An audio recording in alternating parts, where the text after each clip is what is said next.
Pendeta khotbah, minuman di bawah. Baru dia khotbah, saudara-saudara, haleluya, sudah kenal.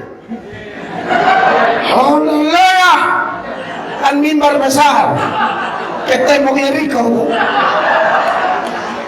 Haleluya, saudara-saudara, hidup kita kadang-kadang naik, kadang-kadang turun tuh dia minum.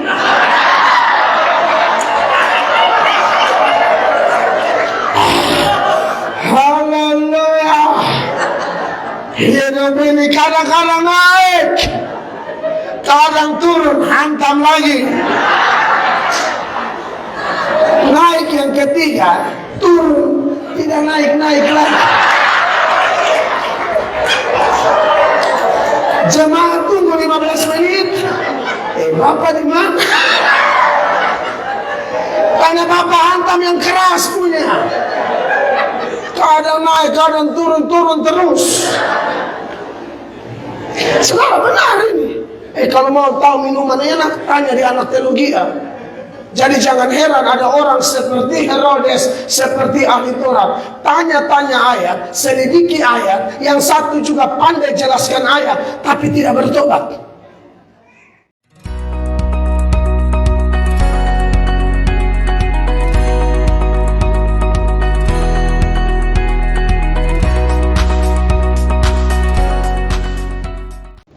Baik, salam. Puji Tuhan, terima kasih untuk Tuhan Yesus yang telah menghadirkan kami di Gereja Bethel Indonesia Bahtera Community Makassar. Makassar Community atau Community Makassar? BMC ya, BMC. Bahtera Makassar Community ya. Puji Tuhan dan terima kasih buat semua hamba-hamba Tuhan, Bapak Ibu Pendeta Ikatan Api Makassar yang juga hadir. Satu sukacita besar kami bisa ada dalam persekutuan yang luar biasa ini. Dan semua Bapak Ibu jemaat di kota Makassar yang berasal dari gereja lain yang ada di sini, kita semua saudara dalam Tuhan. Amin. Dan memang orang Kristen di berbagai tempat di seluruh dunia, di seluruh Indonesia, sepanjang kita mengakui pengakuan iman rasuli, gereja yang kudus dan am, maka sesungguhnya kita keluarga. Di dunia ini perlu ada denominasi demi keteraturan, tapi di sorga tidak ada lagi tembok-tembok denominasi. Di sorga hanya ada kumpulan orang-orang percaya yang menyembah Tuhan dalam roh dan kebenaran. Dan itu mulai dilatih dari dunia, dilatih dari Makassar, begitu ya. Dilatih selagi kita masih menumpang di planet ini, kita terus berlatih untuk menjadi satu perkumpulan yang kuat dalam unity, ya. Sebab Yesus berdoa buat persatuan, dan setan tahu itu. Setan akan selalu melakukan atau merancangkan sesuatu yang berbenturan dengan apa yang Tuhan Yesus lakukan. Kalau Yesus minta persatuan, setan minta perpecahan.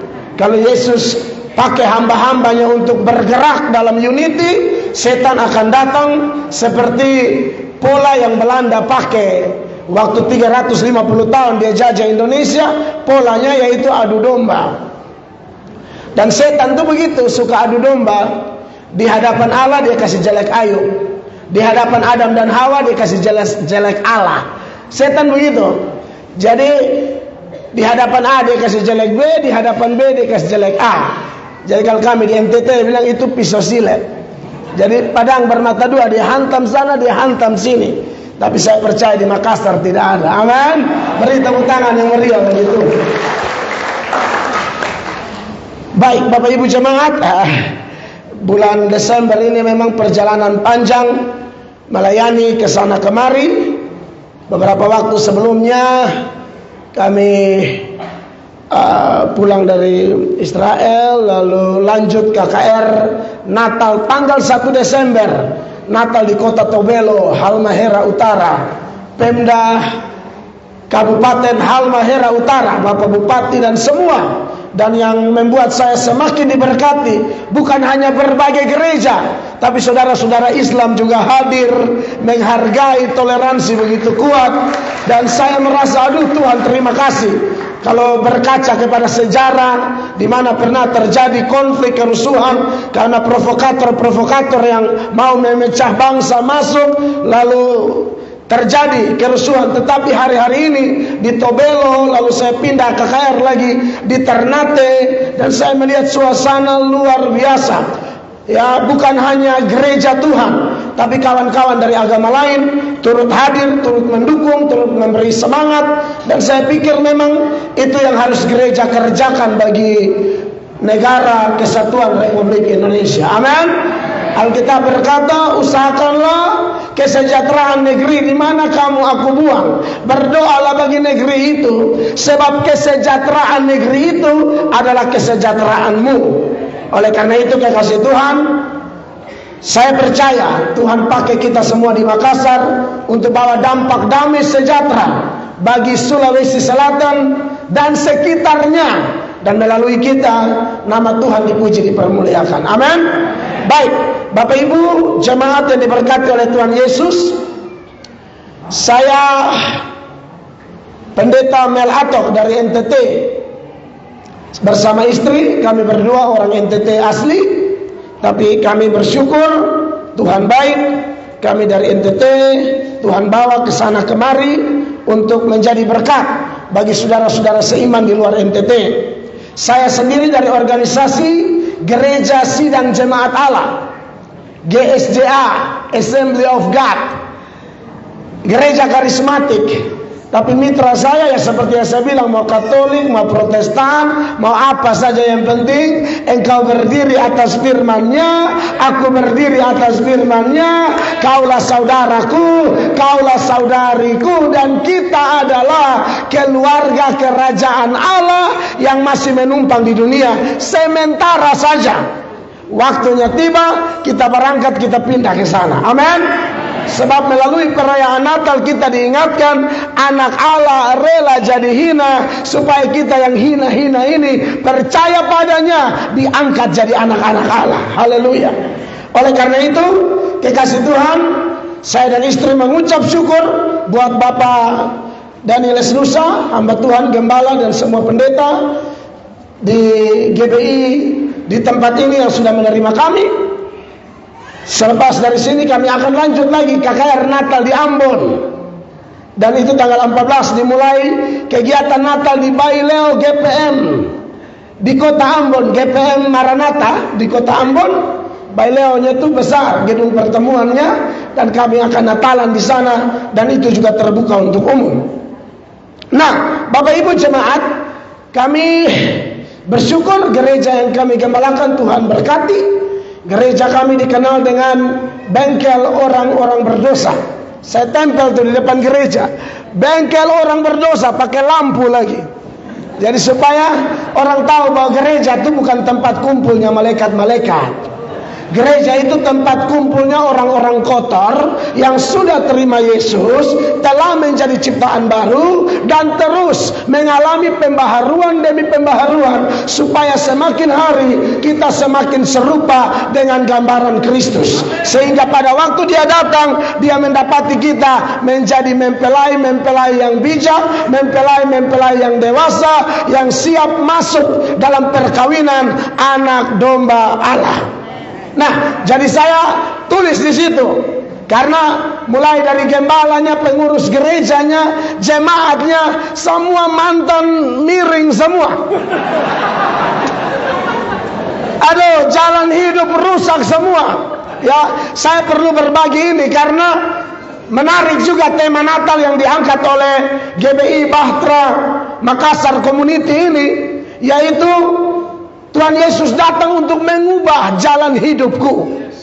Dan memang gereja bukan gereja namanya kalau tidak ada kata perubahan. Amin. Gereja harus ada perubahan.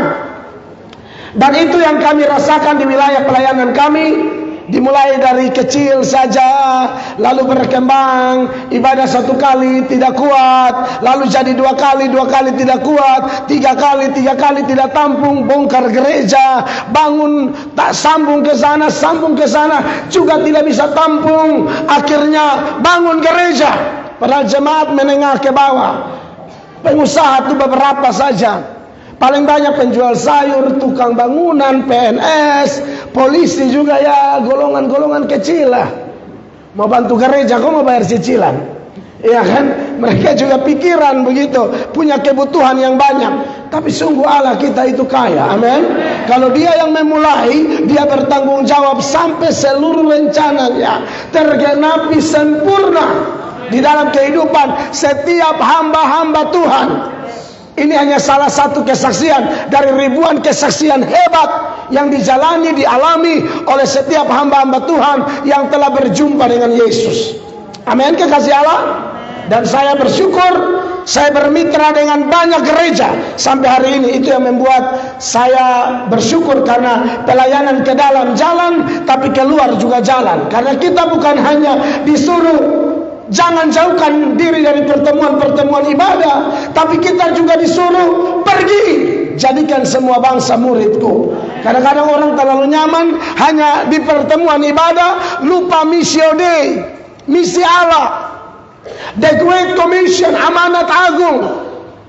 Yesus bilang harus pergi juga, dan itu yang harus ada di dalam gereja Tuhan, sinode apapun. Nah, Bapak Ibu terkasih, saya mengajak kita buka Alkitab seturut nats yang disiapkan oleh panitia, Matius 2 ayat 12.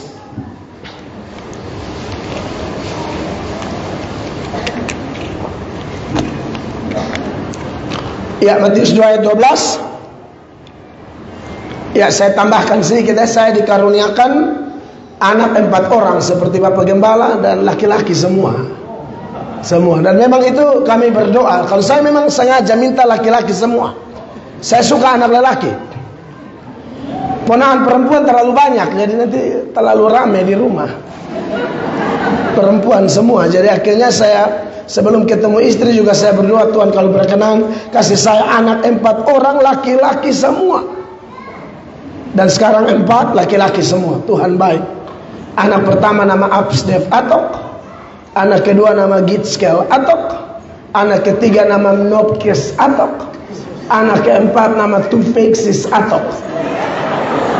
Itu tidak ada di satu Sulawesi, ini tidak ada. Apalagi Makassar, tidak ada. Absdev sampai Tufeksis itu urutan abjad Bapak Ibu ya, dari A sampai Z. Ya, jadi itu memang istri saya pikir saya bercanda waktu masih pacaran. Bilang nanti kalau kita nikah ada anak mau kasih nama siapa? Saya bilang urutan abjad 4 itu bagi semua abjad kita atur bagaimana supaya semua. Waktu melahirkan anak pertama, dokter tanya, anak apa? Nama apa? Saya bilang Absdev. Itu apa? A, B, C, D, E, F. Bacanya Absdev. Ya kan urutan abjad. Karena kalau nama Denny itu sudah terlalu banyak di seluruh Republik Indonesia.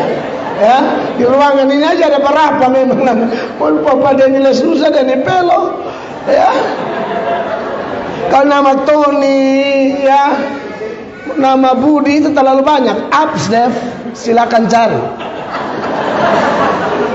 Yang kedua tuh GHIJKL, bacanya Gitskel. Iya. So jadi itu anak. So lari. Absdev sudah kelas 1 SMP, Gitskel sudah kelas 5 SD. Yang ketiga itu MNOPKIRS, bacanya Nopkirs. Iya. Nopkirs. Begitu saya baca harus agak lidah agak terputar.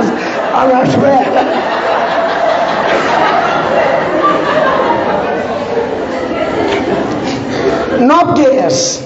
Dan yang terakhir T sampai Z, Tufeksis. Absdev itu artinya anak berkat, cinta damai, empati, firman. Gitskel itu generasi haus Injil, jalan kehidupannya lurus. Notkes itu manusia nyatakan otoritas, power, quality Raja Surgawi. Tufeksis itu kami masih pusing, makanya kami belum kasih.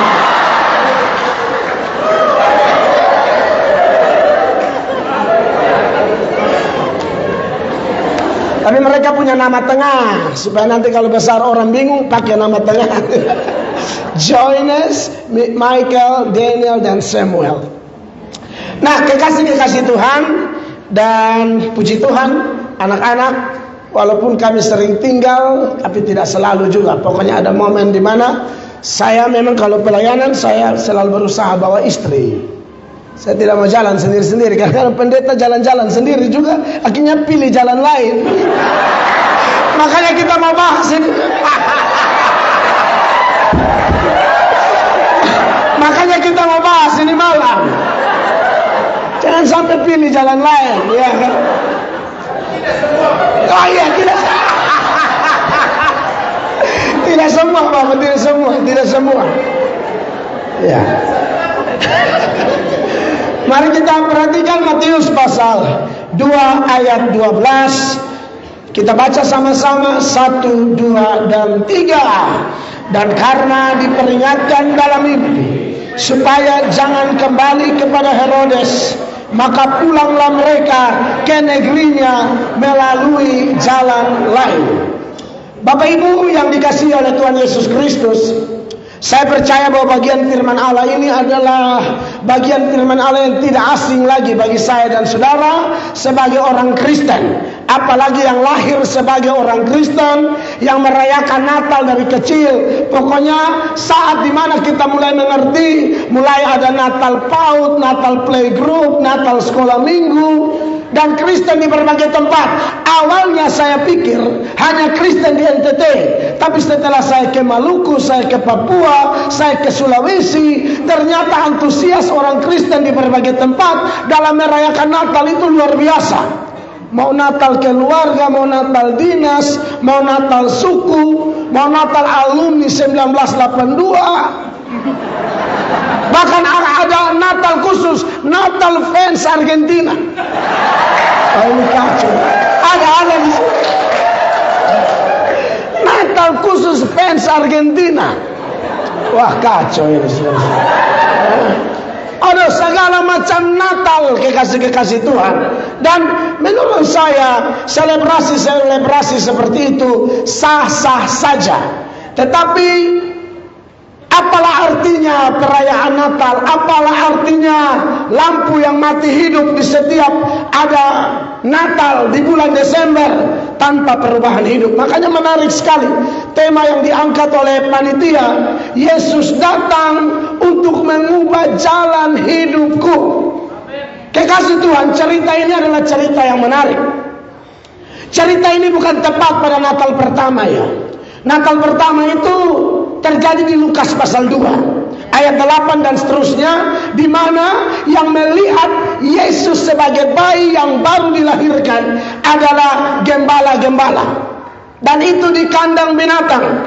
Kalau para Majus tidak ketemu Yesus di kandang binatang, ini beda masa, beda waktu. Ini mungkin Yesus sudah berumur ya di bawah 1 tahun atau di bawah 2 tahun. Ya, tidak terlalu pasti, tetapi bukan di kandang. Ini mengingatkan kita supaya pemuda kah, guru sekolah minggu kah, kalau bikin drama Natal, jangan pertemukan gembala dengan Majus sekaligus. Tidak ada itu.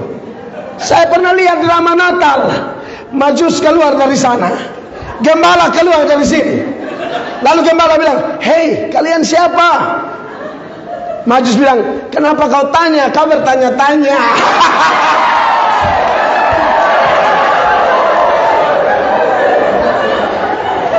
Kamu bertanya-tanya. Iya kan? Tidak ada pertemuan gembala dengan Majus. Itu beda masa, beda cerita, beda momen.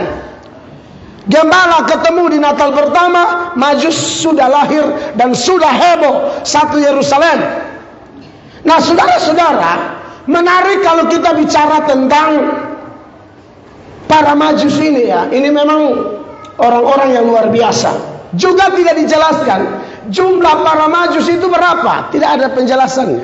Seringkali orang bilang 3 karena lihat pemberiannya, Mazmur dan Kemenyan. Saudara, pemberian tidak menentukan jumlah orang. Saudara, kalau ada orang meninggal, saudara kirim krans bunga, tulis itu keluarga besar Pelo. Contoh ya, pemberiannya cuma 1, tapi itu seluruh keluarga Pelo yang ada di Makassar, hitung sendiri berapa banyak.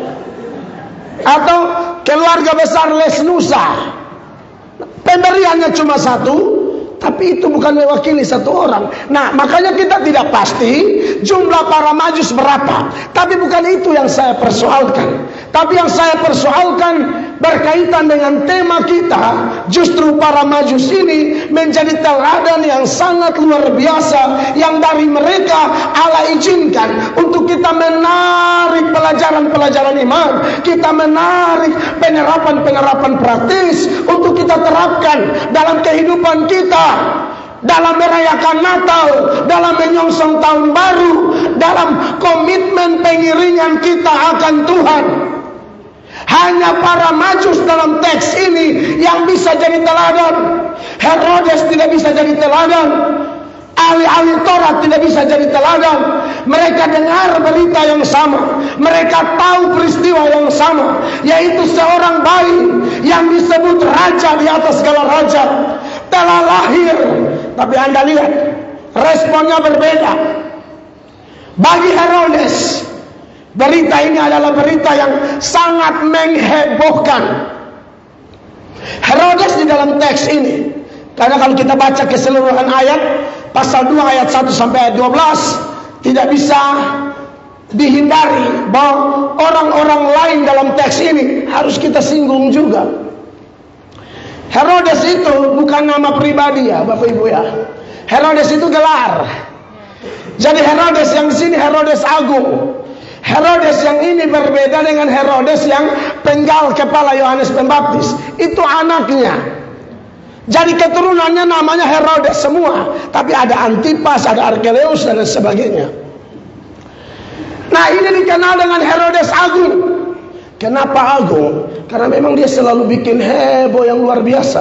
Dia bikin proyek apa selalu yang terbaik. Apalagi untuk ambil hati kaisar. Waktu itu Kaisar Agustus, Octavianus, dia buat semua. Makanya kalau saudara ke Israel, ada 2 Kaisarea.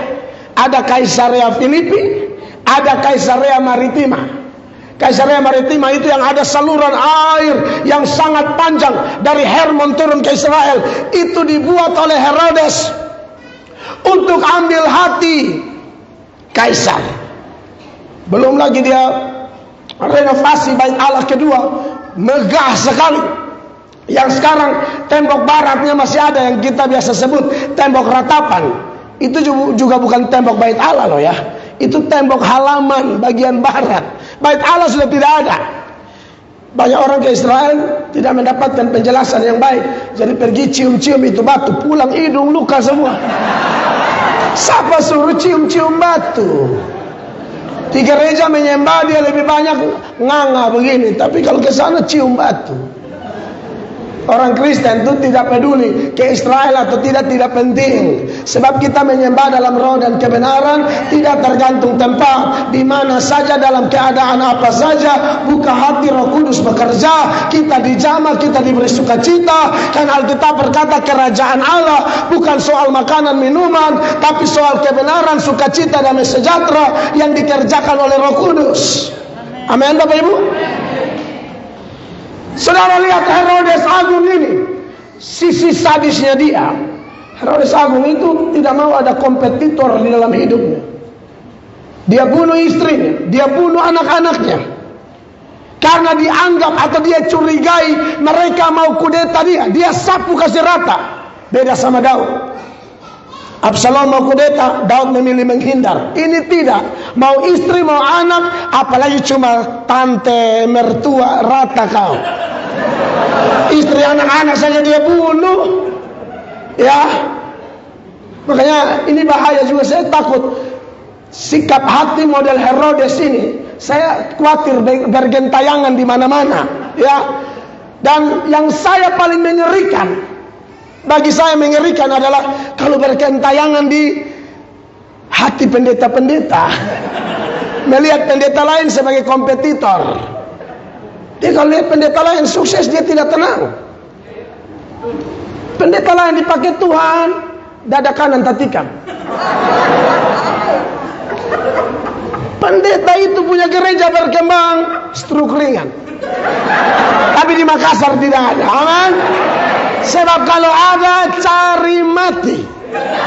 Kenapa? Karena Alkitab bilang, sekalipun pendeta, sekalipun orang berilmu, tapi kalau suka iri hati, gampang sakit hati karena keberhasilan orang lain, sekalipun latar belakang ilmunya tinggi, disiplin ilmunya tinggi, Alkitab bilang orang bodoh. Dan orang bodoh akan dimatikan oleh iri hatinya. Makanya Ayub 5 ayat 2 bilang begini. Ada yang petugas ayat? Ayub 5 ayat 2. Firman Allah berkata demikian, sama-sama 2-3. Sesungguhnya orang bodoh dibunuh oleh sakit hati, dan orang bebal dimatikan oleh iri hati. Saya suka ingatkan ini di mana-mana. Jangan kayak Herodes. Dengar raja baru lahir, langsung heboh. Dan seluruh Yerusalem juga tahu kebiasaan Herodes ini. Dia kaget, dia terkejut karena dia tidak mau ada raja lain. Dan berujung apa? Dia beri perintah, semua anak di bawah usia 2 tahun bunuh semua, kasih habis. Makanya dari itu dipastikan bahwa waktu Majus ketemu Yesus bukan tepat lahir, tapi sudah berapa bulan mungkin usia Yesus. Mari kita lihat di dalam Matius pasal 2 ayat yang pertama. Sesudah Yesus dilahirkan di Bethlehem di tanah Yudea pada zaman Raja Herodes, datanglah orang-orang Majus dari timur ke Yerusalem. Dan seterusnya ayat 3. Ketika Raja Herodes mendengar hal itu, terkejutlah ia beserta seluruh Yerusalem. Bukan cuma dia yang terkejut, seluruh Yerusalem terkejut karena mereka tahu karakternya. Mereka tahu akan ada pertumpahan darah kalau dengar ada raja lain. Satu Yerusalem tahu karakter pemimpin mereka, iri hati, tidak mau ada kompetitor, mau menang sendiri, egois tingkat tinggi, serakah Herodes. Makanya Alkitab bilang bukan hanya dia, satu Yerusalem terkejut. Mungkin kita bisa berimajinasi Yerusalem terkejut dan berkata, aduh celaka, habis, sudah habis ini. Pasti Herodes marah. Mereka sudah tahu karakternya. Tapi kita anak-anak Tuhan yang ada di sini, menarik ya. Kita Natal di gereja Bethel di tempat ini, kok bisa pilih ini Nats? Menarik sekali buat kita. Dan saya percaya tidak ada sesuatu yang terjadi kebetulan, termasuk pemilihan tema dan Nats. Apalagi penjelasan khotbah ini. Ini kebutuhan kita semua. Amin. Baik sebagai keluarga, sebagai pendeta, hamba Tuhan, jemaat, pelayan, panitia Natal, panitia pembangunan gereja, atau apapun. Orang Kristen harus tahu, sekali lagi, kalau orang lain diberkati, itu pasti dari Tuhan.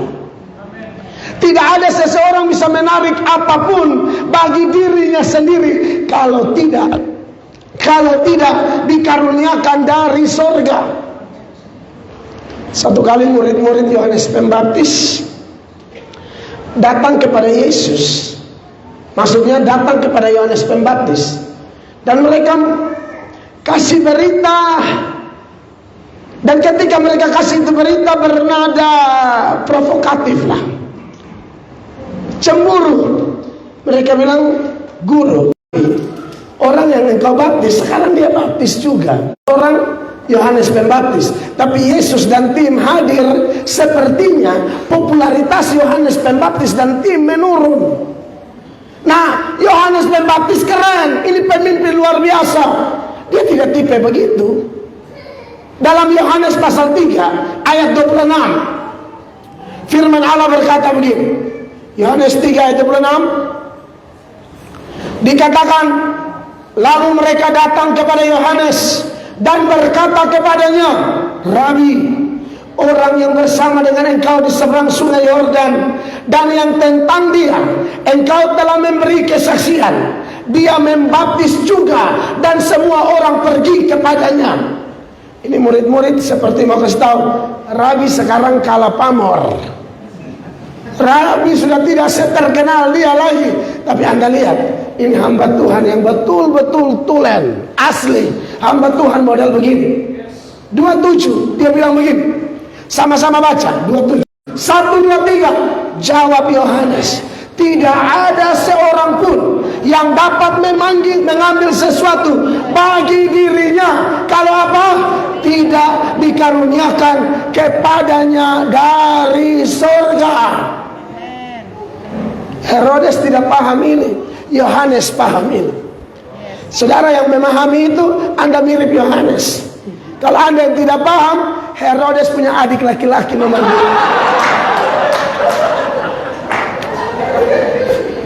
Kadang orang tidak paham. Ini teman SD sama-sama, ya, ketemu kok cantik sekali, turun dari mobil mewah. Padahal dulu masih kecil tarik ingus, lambang Nike. Sekarang ini tambah cantik, putih terang, glowing. Dulu bukan glowing, hancur-hancuran. Mulai tidak percaya. Kenapa dia? Kenapa rumahnya gedung? Kenapa gerejanya besar? Kenapa mobilnya mewah? Dan lain sebagainya. Anak Tuhan sejati, kita tidak seperti itu. Amin. Kita teladani Yohanes. Seseorang bisa dapat sesuatu karena anugerah Tuhan. Titik. Pasti anugerah Tuhan. Dan saya bersyukur, saya ketemu hamba-hamba Tuhan yang banyak sekali yang memahami ini. Saya berkhotbah dari usia 18 tahun saya khotbah. Khotbah ke sana kemari, baju itu saja. Ada hamba Tuhan bawa beli hadiah katanya. Saya tidak tahu kalau dia beli di tempat barang bekas. Kalau di NTT bilang rombengan. Kalau di sini apa? Oh, cakar. Oh, kalau di Ambon kan cakar bongkar. Cakar bongkar di mana ya? Nah, pokoknya cakar bongkar. Untuk mau dapat yang bagus harus cakar ya. Saya ingat itu cakar bongkar. Celana coklat, baju merah hati. Saya khotbah 4 kali baju itu terus. 2 kali khotbah kan garam. Sudah mulai pulau NTT toh di sini. Cuci jumur, ulang lagi. Terus setia. Khotbahnya putar-putar di NTT saja. Kadang ke Sumba, kadang ke Rote, kadang ke Sabu, kadang ke Flores, kadang ke Semau. Seputar provinsi. Tapi Tuhan itu baik. Tuhan itu luar biasa. Satu kali saya diundang bersaksi. Pada waktu saya kasih kesaksian, ada pendoa syafaat di bawah panggung. Selesai doa, selesai kesaksian, mereka lagi berdoa bilang, panggil anak itu datang dulu. Lalu mereka kasih saya Yesaya 42 ayat 6. Tuhan kasih ini ayat, kamu akan pergi ke bangsa-bangsa. Saya pikir ya bangsa Sabu itu, bangsa Rote, bangsa Sumba itu kan suku bangsa juga. Pergi ke 2 tempat yang lain, penglihatan yang mirip, mengatakan kamu akan ke bangsa-bangsa. Dan ternyata Tuhan itu, kalau hamba Tuhan asli begitu, kalau dia nubuat pasti terjadi. Kalau hamba Tuhan palsu, dia nubuat lain, terjadi lain. Kau nikah dengan bule Belanda misalnya, tahu jodohnya Timor Leste, ini salah. Kalau Belanda betul, aman. Salah satu ciri nabi palsu itu begitu, penglihatannya meleset. Iya, tidak terjadi. Seperti yang pernah bilang Yesus mau datang tahun 2003, Pak Mangapin Sibuya. Ya ini kita boleh omong nama karena memang sudah terkenal itu berita toh.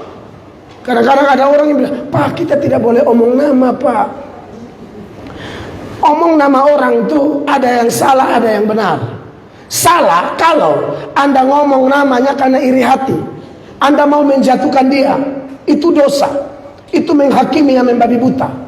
Tapi kalau omong nama orang dengan tujuan baik, bisa. Saudara punya anak gadis, punya anak gadis, saudara ingatkan dia, ada om di situ. Hati-hati dengan om itu ya. Omong nama dia nih. Om itu ramah, rajin jamah. Iya dong, ini kan tujuannya memproteksi anak. Kalau saya lihat itu om punya bareok begitu tuh bahaya sekali. Saudara sedang ngomong nama orang kepada anak Anda, tujuannya bukan karena kegatalannya, bukan. Saudara mau lindungi anak Anda dari si ubur-ubur laut ini. Ubur-ubur ya. Ubur-ubur tuh kena di mana gatal di situ. Serius loh. Tidak percaya, coba tangkap ubur-ubur. Hati-hati dengan dia ya. Saudara, ini memproteksi. Yesus lagi sendiri sama murid-murid. Yesus bilang, hati-hati dengan Farisi dan Saduki. Ini ngomong nama orang, tapi bukan karena kejelekan mereka. Udah pasti jelek kok. Tapi Yesus sedang proteksi murid-muridnya dari kesesatan pengajaran Farisi dan Saduki. Nah, mengapa supaya saya mau omong namanya? Saya ngomong kalau sudah terjadi. Yang Yesus datang 2003, yang paling bikin jengkel, pengikutnya 50% orang NTT. Aduh, itu menyakitkan sekali. Padahal di NTT itu 50 meter gereja, 100 meter gereja, 200 meter gereja, gereja. Mataram atau Lombok disebut negeri 1000 masjid. NTT itu negeri 1 juta gereja. Tapi kok bisa-bisanya ada nubuatan Yesus mau datang 50% pengikut NTT. Dari sinode-sinode gereja pergi utus di satu titik di desa tertentu, karena pengikut di situ banyak sekali yang sudah jual rumah, jual tanah, jual hewan, hanya mau berangkat ke surga. Jadi mereka seperti ada panitia begitu.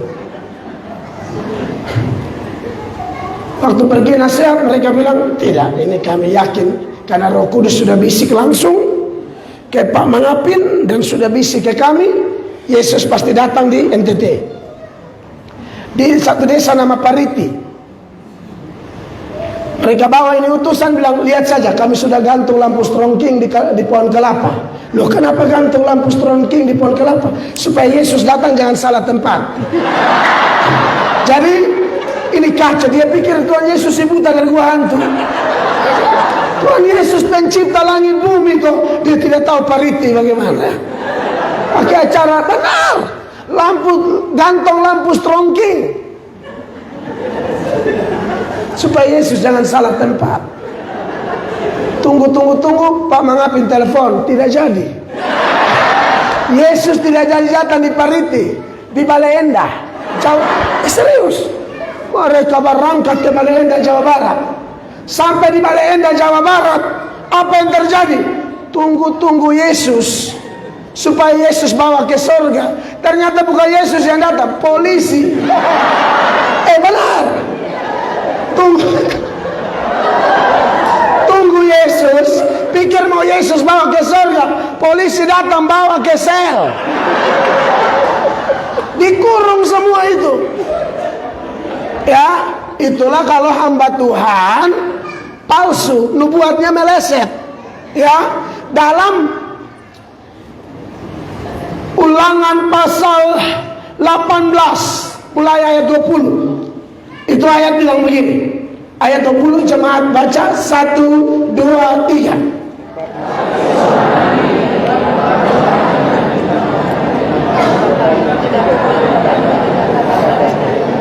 Kalau yang berkata dengan nama Allah lain, nabi itu harus mati.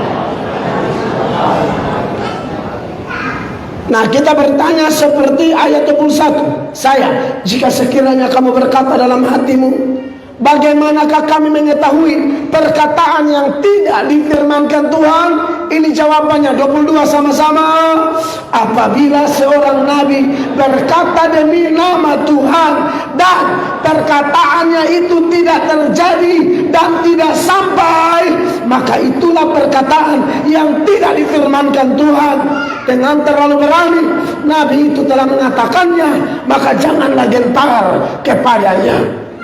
Jadi Bapak Ibu mengingat ada ayat-ayat seperti ini, belum lagi tercatat di Yeremia, banyak orang mengaku hamba Tuhan, mengaku dapat penglihatan, tahu-tahu rekaan hati sendiri.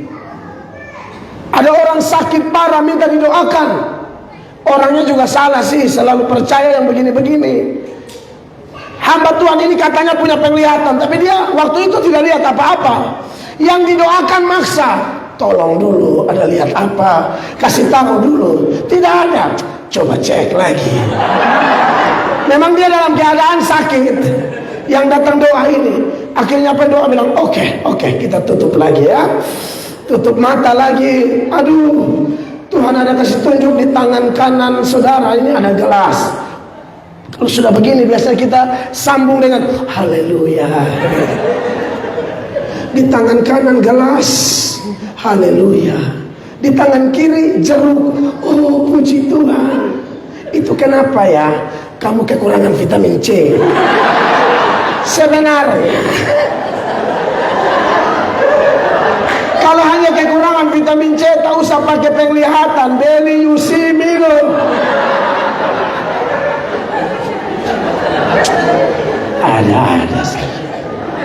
Nah, tapi kita bersyukur kelahiran Yesus itu adalah nubuatan yang tergenapi dengan sempurna. Karena yang menubuatkan tentang kehadiran Yesus mulai dari Kejadian 3 ayat 15, waktu Adam dan Hawa jatuh dalam dosa, lanjut kepada Abraham, lanjut kepada Musa, lanjut kepada Daud, lanjut kepada nabi-nabi besar, nabi-nabi kecil. Semua nubuatan itu tergenapi sempurna. Bahkan boleh dikatakan seluruh perjanjian lama benang merahnya adalah Yesus.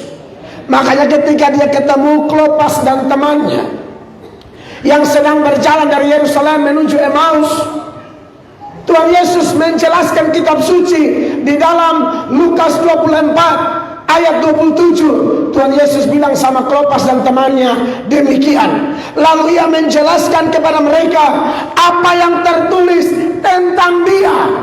Di mana? Dalam seluruh kitab suci, mulai dari kitab-kitab Musa dan segala kitab nabi-nabi. Nubuatan itu tidak ada yang meleset, semua terjadi sempurna. Dan pada waktu terjadi, Herodes heboh. Kehadiran Yesus sangat mengganggu Herodes.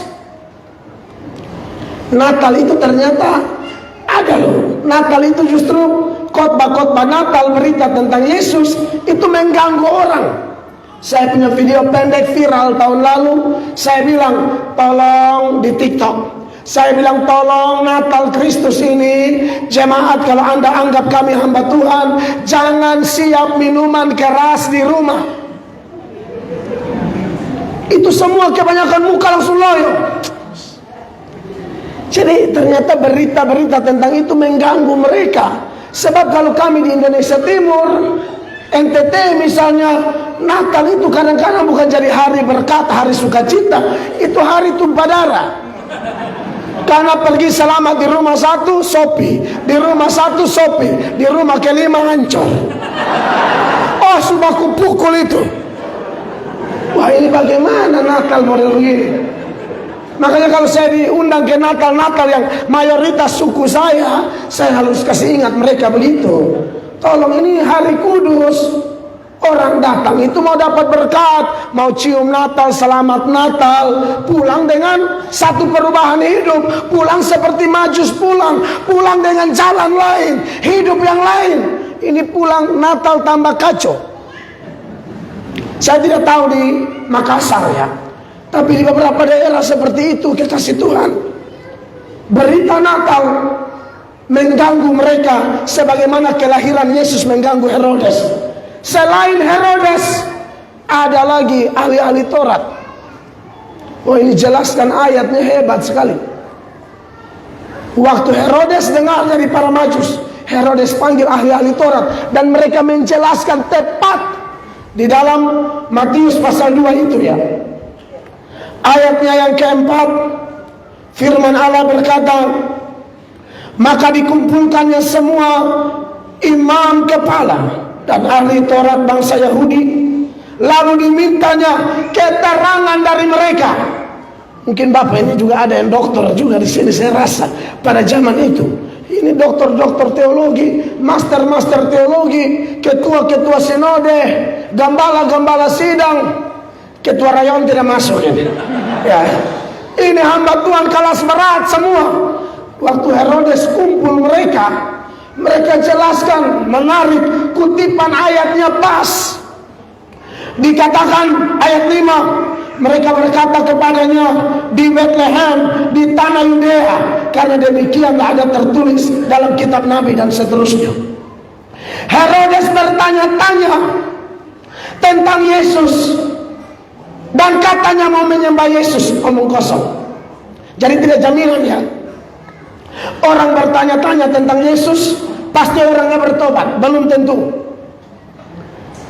Ahli-ahli Taurat menjelaskan dengan begitu luar biasa, juga tidak jaminan bahwa orang yang pandai menjelaskan kitab suci sudah pasti hidupnya berubah. Ada dua kelompok di sini. Ya, kelompok yang cari tahu tapi tidak berubah, kelompok yang kasih tahu tapi tidak berubah. Mereka sudah tahu yang lahir di Mesias. Apakah Herodes datang berjumpa Yesus untuk menyembah dia? Tidak. Apakah ahli Taurat datang jumpa Yesus dan menyembah dia? Tidak. Hanya Majus, saudara-saudara. Makanya bukan hal yang aneh kalau kita ketemu orang omong ayatnya hebat sekali, jago sekali. Buka di sini, buka di sana, buka. Tapi hidupnya selalu dia datang kemana saja pasti bawa perpecahan.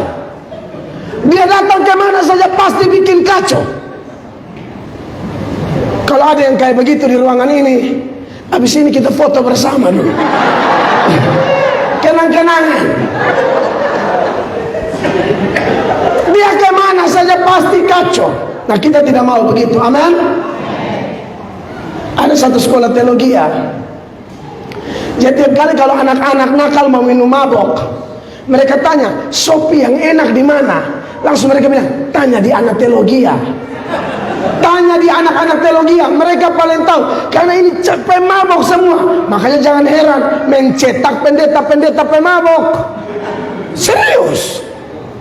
Saya pernah dengar berita di mana itu. Pendeta khotbah minuman di bawah. Baru dia khotbah, saudara-saudara, haleluya, sudah kenan. Haleluya. Dan mimbar besar. Ke tembok Yeriko. Haleluya. Saudara-saudara, hidup kita kadang-kadang naik, kadang-kadang turun tuh dia minum.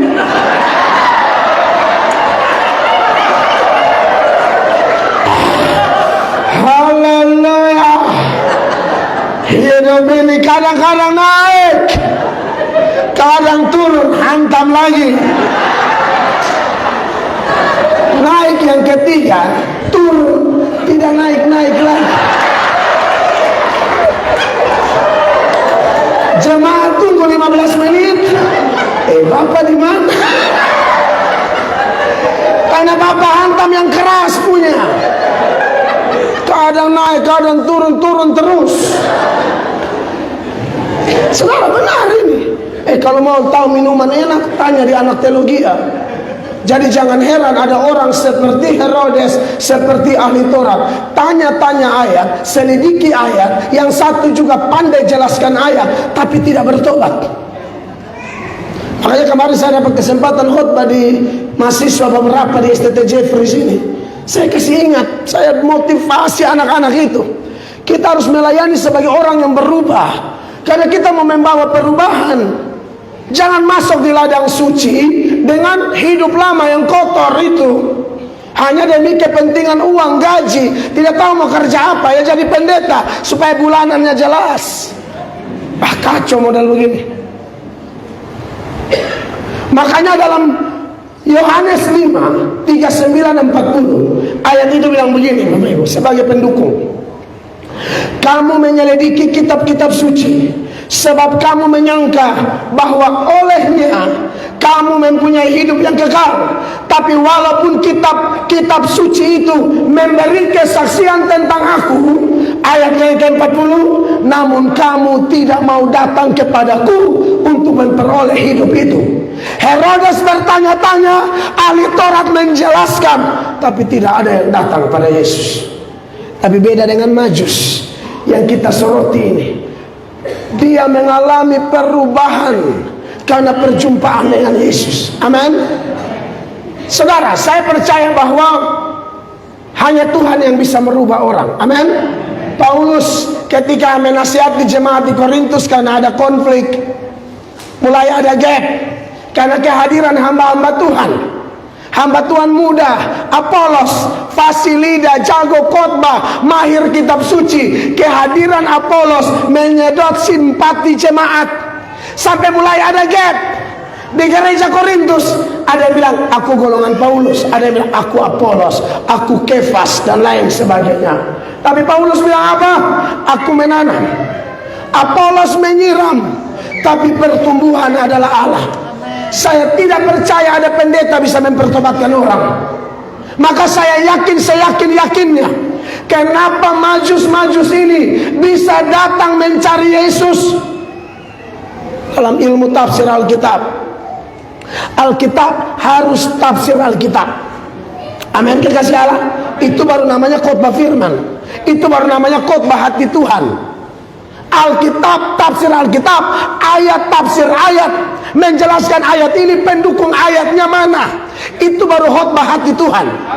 Kalau omong ayat lalu putar sana putar sini tidak jelas tanpa pendukung, bahaya. Saya lagi ini karena sibuk jadi baru sempat kuliah S2. Lalu seorang dosen saya jago sekali, dia bilang rendah hati tapi sangat mahir. Dia bilang ilmu tafsir paling terbaik, silakan pakai komentar hamba Tuhan A, B, C, D, tapi pastikan komentar-komentar mereka bersumber dari kitab suci. Kalau tidak, bahaya. Nah, dari mana Majus-Majus ini bisa datang pada Yesus? Saya yakin kalau kita bandingkan dengan ayat-ayat lain, firman Allah berkata dalam Yohanes 6 ayat 37, semua yang diberikan Bapa kepadaku akan datang kepadaku, dan barang siapa datang kepadaku, Alkitab berkata, ia tidak akan kubuang.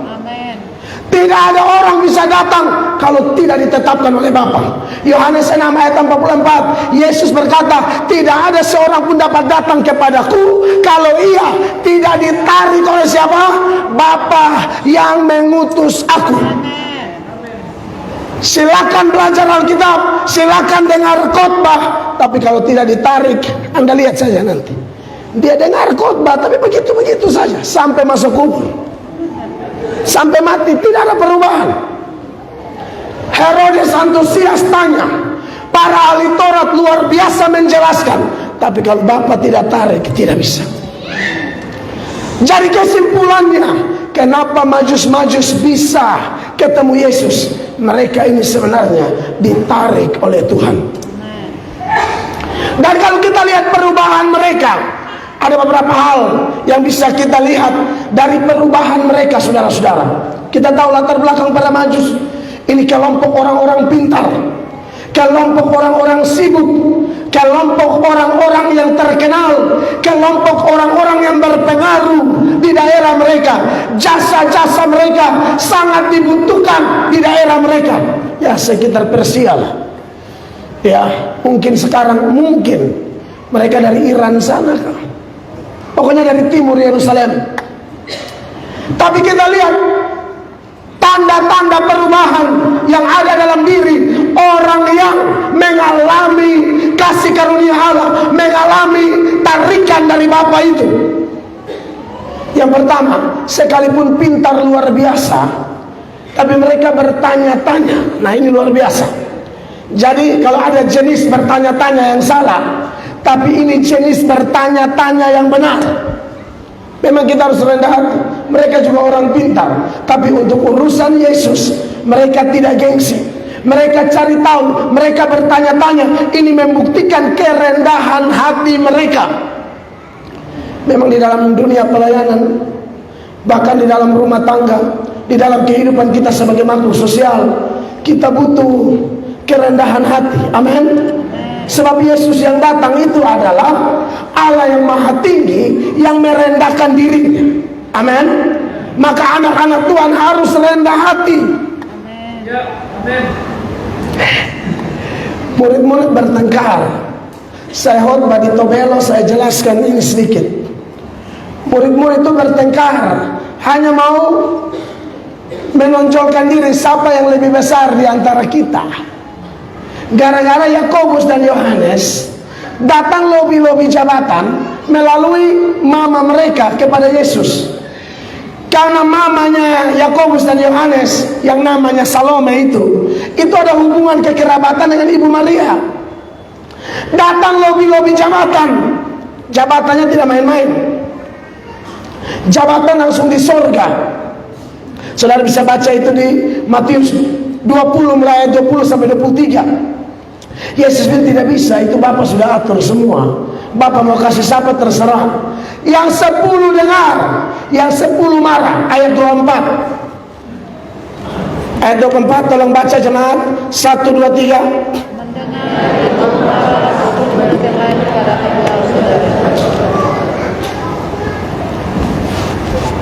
Dua lobi jabatan, 10 marah.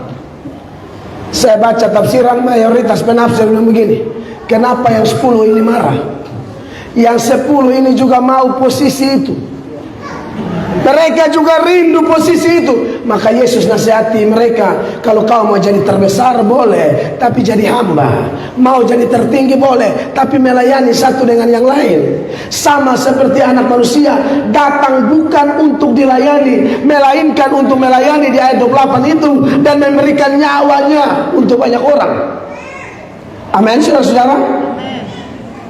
Yesus datang menunjukkan kerendahan hati yang luar biasa, merendahkan diri. Allah, dia Allah yang maha besar. Kebesaran Allah ini seperti apa? Aduh, saya tidak bisa jelaskan kebesaran Allah seperti apa. Makanya ada pendeta pernah jelaskan kebesaran Allah, dan saya belajar dari dia. Hebat sekali penjelasannya, masuk akal. Dia bilang kalau mau tahu kebesaran Allah, bandingkan saja dengan ciptaannya Tuhan, perbuatan tangan Tuhan. Tata surya kita saja, bumi kita begini besar, tapi ada yang lebih besar dari bumi. Kalau bumi dengan Merkurius, bumi masih bisa sombong. Tapi kalau sudah dengan Jupiter, tidak bisa sombong. Apalagi dengan matahari, oh tidak bisa sombong. Dipercaya satu matahari mungkin bisa tampung 1.300.000 bumi. Di atas matahari ada bintang-bintang yang lebih besar dari matahari. Kalau bumi seperti kelereng, matahari mungkin seperti bola tenis. Tapi kalau mataharinya seperti kelereng, yang di atas matahari seperti Antares IR5, itu dia seperti bola basket. Bumi titik pun tidak ada lagi. Nah, Makassar di mana? Oh, tidak terhubung lagi. Jadi Allah terlalu besar, tapi dia merendahkan diri. Amin. Majus adalah kelompok orang yang mengalami perubahan. Itu kelihatan dari kerendahan hati. Dan ini karakter Yesus. Yesus tarik mereka, Yesus memasukkan karakter Yesus ke dalam mereka, sehingga kita yang sekarang merayakan Natal, kita boleh belajar merendahkan hati satu dengan yang lain.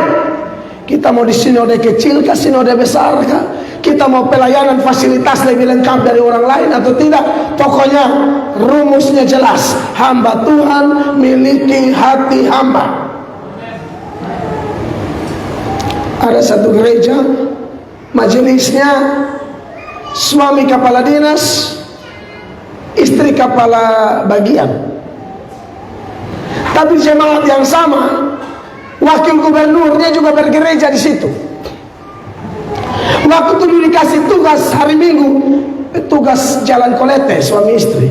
suami istri marah kepada pihak gereja, majelis dan pendeta. Mereka berkata, kalian kalau kasih tugas orang, lihat-lihat orang dong. Masa kami berdua kolete?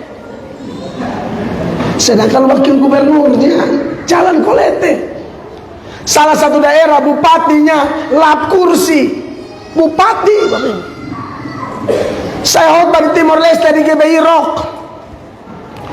Sementara kami makan siang, dua pengusaha yang saya tahu kaya raya, pengusaha, pamit kepada kami. Bapak pendeta, kami pamit duluan. Mau kemana Pak? Kami ada tugas pelayanan. Tugas apa? Susun kursi.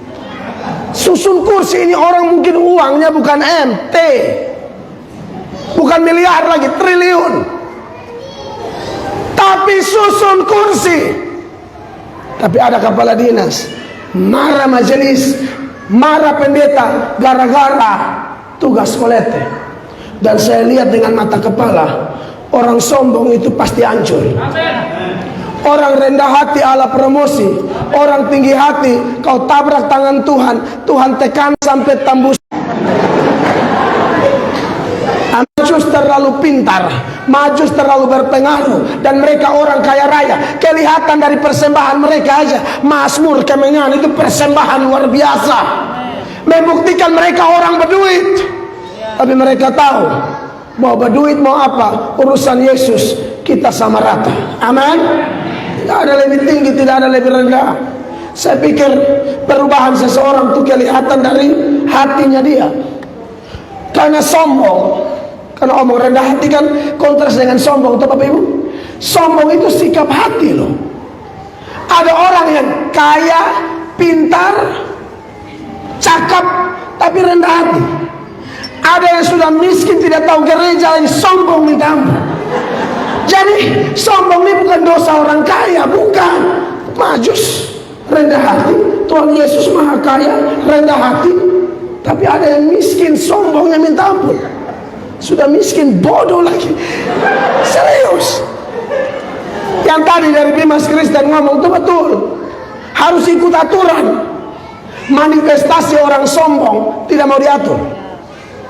Bapak Ibu, catat ini. Orang sombong itu tidak mau diatur. Sebelum dosa sombong itu terjadi kepada manusia, dosa sombong itu sudah terjadi kepada malaikat. Bapak Ibu tahu siapa setan? Setan itu mantan malaikat. Setan itu mantan malaikat yang sombong, dan manifestasinya tidak mau diatur. Makanya buat Bapak Ibu gembala, hamba Tuhan, saya beri hormat ya. Mau pilih orang pelayanan, cek dulu pertobatannya. Kalau yang baru-baru bertobat, itu paling sombong. Serius. Dan itu nanti dia kena hukuman seperti setan dihukum. 1 Timotius 3 ayat 6. Yang model begini hati-hati ya, training dia baik-baik. Kalau mau pelayanan panjang. 1, 2, 3. Janganlah ia seorang yang baru bertobat, agar jangan ia menjadi sombong dan kena hukuman iblis. Kalau mau ikutin aturan, pelayan-pelayan itu mesti diatur dulu. Ini sudah bertobat berapa lama? Jangan langsung kasih naik mimbar. Aduh, itu fatal. Baca Alkitab, nanti kena hukuman iblis. Maksudnya iblis itu dihukum gara-gara itu. Sombong mau sama dengan Tuhan Allah. Makanya kekasih Allah, kalau kita bicara tentang Yesus datang merubah jalan hidup kita, kita semua diubahkan. Yang sombong-sombong pulang rendah hati semua. Setan sombong, dia jatuh dalam dosa, maka dia memasukkan sifat ini ke dalam manusia. Adam dan Hawa didorong untuk mau jadi seperti Tuhan Allah. Akhirnya apa? Jatuh, tumbang. Oleh karena itu kekasih Tuhan, minta Roh Kudus pimpin kita ya. Karena ini zaman ini tambah jahat. Semua orang egois, mau menonjolkan diri. Tapi anak Tuhan sejati yang mengalami perubahan pasti merendahkan diri. Hal yang lain, yang kedua yang saya dapati dari para Majus ini, orang berubah itu kelihatan dari kesiapan dia mengambil resiko. Perjalanan mereka dari timur sampai ke Yerusalem harganya mahal, Bapak Ibu. Saya harus akui, pelayanan hamba Tuhan di Sulawesi, saya rasa mungkin lebih berat dari kami yang di NTT. Kalau saya tanya-tanya di beberapa teman hamba Tuhan ya, mereka harus masuk ke daerah-daerah tertentu yang mayoritas bukan Kristen. Tapi kalau ada mereka yang bertahan, mereka yang bayar harga, itu luar biasa. Dan memang kalau orang yang sudah diubahkan Tuhan, yang hatinya diubahkan Tuhan, dari yang sombong, angkuh, tidak mau diatur, kemudian mau diatur, merendahkan diri, maka bagian selanjutnya atau hal menarik lainnya yang pasti ada dalam dirinya, menurut teladan para Majus adalah resiko apapun, harga apapun, kalau dia sudah putuskan mengiring Tuhan, sudah putuskan melayani Tuhan, sudah putuskan mencari Tuhan, sudah putuskan mendukung pelayanan, prinsip kuat, sekali Yesus tetap Yesus. Saya KKR keliling, tiba-tiba ada orang politik masuk. Ibu, betul ini tahun politik. Saya ini mau dilamar jadi anggota dewan, karena secara hubungan emosional sudah kuat. Media sosial jalan. Saya KKR di mana-mana. Jadi ada yang curiga saya itu KKR karena sosialisasi, mau jadi caleg. Salah satu ketua partai datang rayu saya tanpa saya tahu. Mereka bikin survei diam-diam. Cara surveinya, satu hari ketemu minimal 4 orang. Mereka hanya tanya, kenal Melato? Mereka bilang minimal 3 tahun. Dan menurut hitung-hitungan politik, kuat itu katanya. Saya ini komitmen jadi pendeta, bukan anggota dewan. Paulus itu mantan anggota dewan Sanhedrin, betul tak? Paulus buang itu dan mengatakan itu sampah. Nah sekarang pendeta-pendeta mau pilih ini sampah.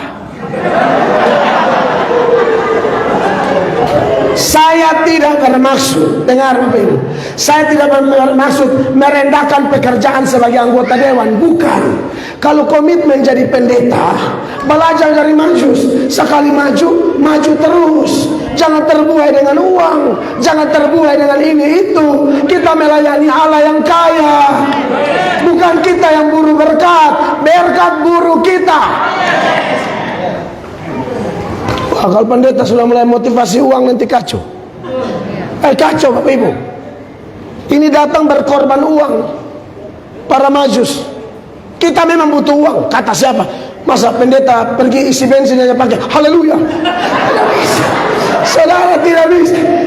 Kita butuh uang, tapi jangan sampai gara-gara uang cari amplop besar, khotbah cari aman. Ada pejabat, ada orang selingkuh bersinar di situ, kita hanya khotbah main aman. Oh, tidak bisa. Anda yang pesina tidak bertobat, Anda masuk neraka. Ini hari Natal, ini berubah. Amin. Bapak-bapak yang suka piara perempuan, dan saya berharap di sini termasuk yang ikut live, jangan juga karena kecantikan Anda ganggu rumah tangga orang. Pelakor. Suami orang tidur jam 2 pagi di SMS, betarindo ompong kumis.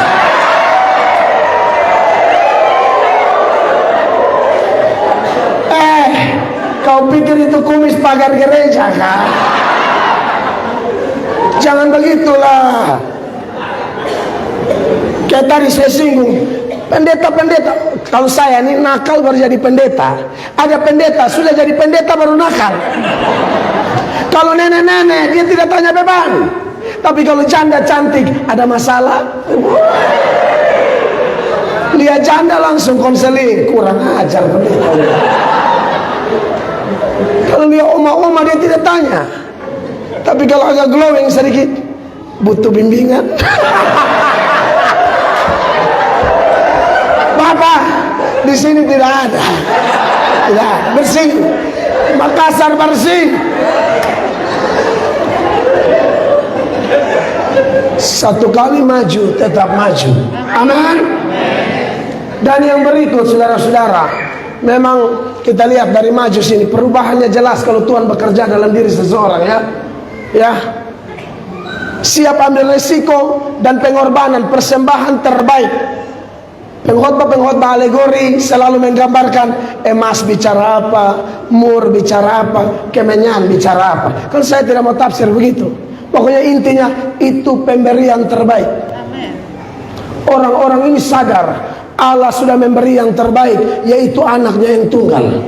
Maka kita harus memberi yang terbaik. Kalau kita kaitkan dengan apa yang Paulus katakan, Paulus bilang persembahkanlah tubuhmu sebagai persembahan yang hidup, yang kudus, dan yang berkenan kepada Allah. Itulah ibadahmu yang sejati.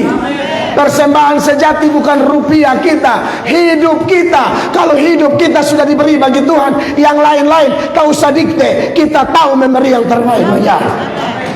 Dan yang terakhir, yang keempat, firman Allah berkata di ayat 12 tadi, mereka diingatkan supaya jangan pulang ke jalan menuju Herodes.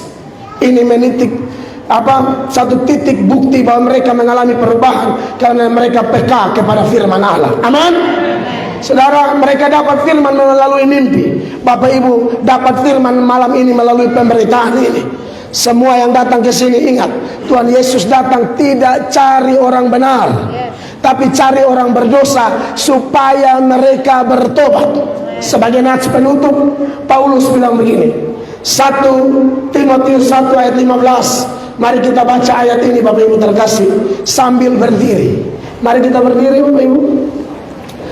1, 2, 3. Perkataan ini benar dan patut diterima sepenuhnya. Kristus Yesus datang ke dunia untuk menyelamatkan orang berdosa, dan diantara mereka akulah yang paling berdosa.